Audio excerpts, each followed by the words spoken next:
Hello everyone, today I'm going to be talking about Quizalize, an online resource for teachers to create both formative and summative assessments for their students in unique ways. First, I'm going to walk you through how to create an assessment on Quizalize as a teacher, then show you how it looks from a student's perspective, before finally highlighting some of my favorite things from the site.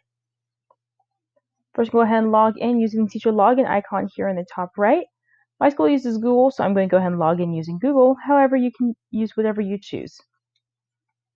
This will bring us to the home page. This is where I can see all my classes I've created on Quizalize and check in on students' progress. If I click on Create New Class, it'll open this window where I'm given the option to sync my Google Classroom page with Quizalize or use a code.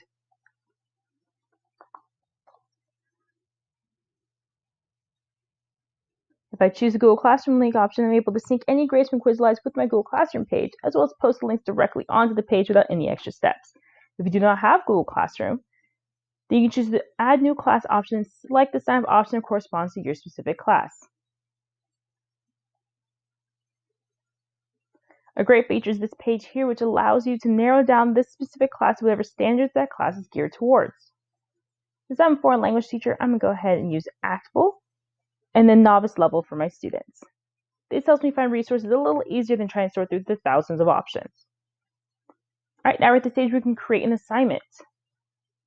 First, I'm going to show you how you create a quiz. If you use Quizlet, this becomes a lot easier and smoother process because you can just import the terms rather than create them manually.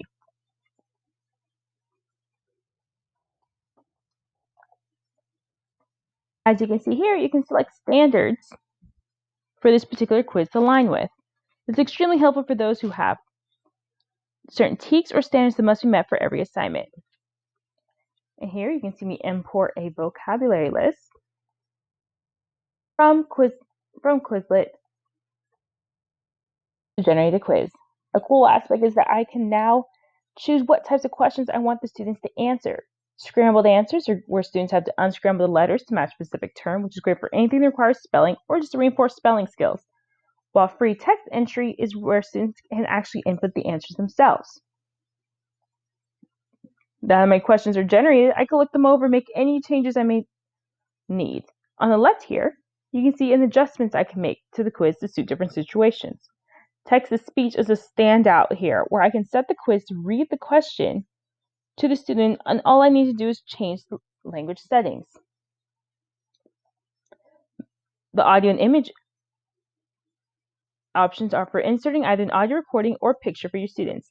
The audio recording would be extremely beneficial if your students are doing any sort of spelling quiz and you're not able to be there with them. Now, you do need to apply the settings to each quiz individually, which can be time-consuming, but allows you to integrate different types of questions into the same exam.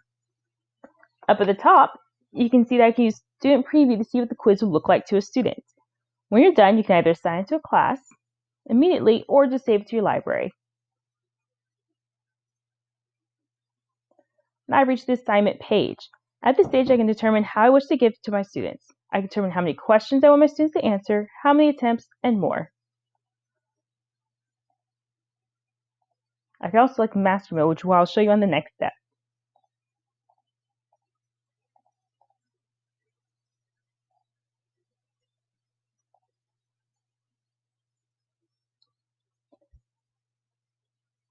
If you teach multiple classes of the same subject, the assign to multiple classes option is extremely beneficial. Now comes my favorite page, follow-up activities.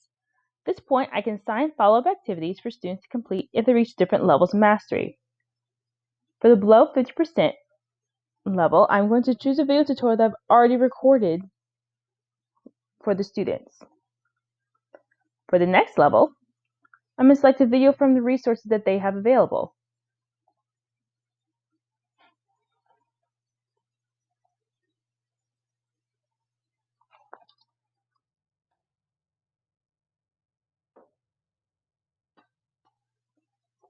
And then for the last option, I'm going to link it to a quiz.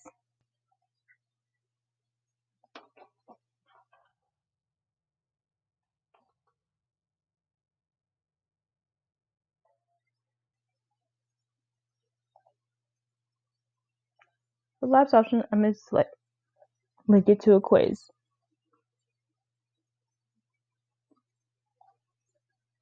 All right. Finally, I've reached the end page on this assignment where I can see what's going on with my students, both as a general view and as an individual. To select one of these two options, I can now have full class activity for my students. If you go to resources, you can either search for new quizzes or assignments to give your students or upload your own in My Library. The upload option is great for collecting resources for your students to use all in one place, as you can print directly from Quizalize as well. Mastery is where you can select specific state or national standards for you to test your students against and test their progress against. You can see how each student fares as they move through their course as well. So for standards-based courses, this is an amazing resource.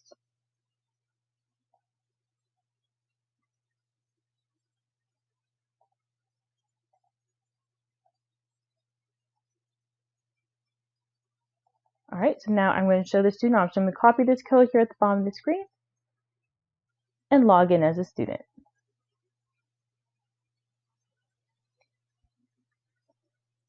Using this code on the bottom or in the top right of that previous page, I'm going to now create a student account. I just enter the code here, hit join class, and enter my name.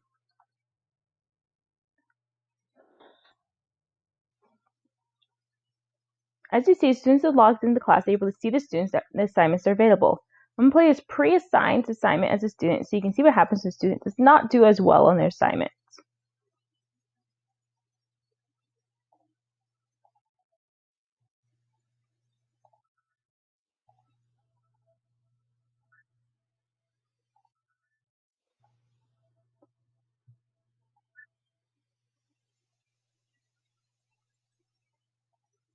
As you can see, it takes me straight to the mastery assignment where it makes me repeat the assignment until I get the required number of questions correct.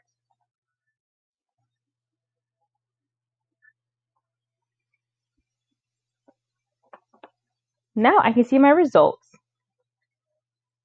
and which ones I can see which questions I struggled with or succeeded with. If I continue on, I can now see that I have I have an assigned video that I need to watch as part of my assignment. Open the video for me to watch that was pre-assigned from my teacher. When I complete it, I just say I'm done, and I've completed the assignment. Overall, Quizalize does seem like a great tool for teachers who are looking to check for mastery in their students, as well as make the learning process more student-centered. The ability to post follow-up activities is invaluable for teachers. As a high school teacher, this is a fantastic resource for encouraging students to review the lesson and their notes before continuing on with the assignment. The fact that I can assign follow-up activities to quizzes and tests as well as not just homework assignments is amazing. I look forward to implementing this tool in my classroom in the fall. In conclusion, Quizalize is very user-friendly, especially with all the guides and tutorials they have available for teachers to use when creating their assignments. Thank you for watching.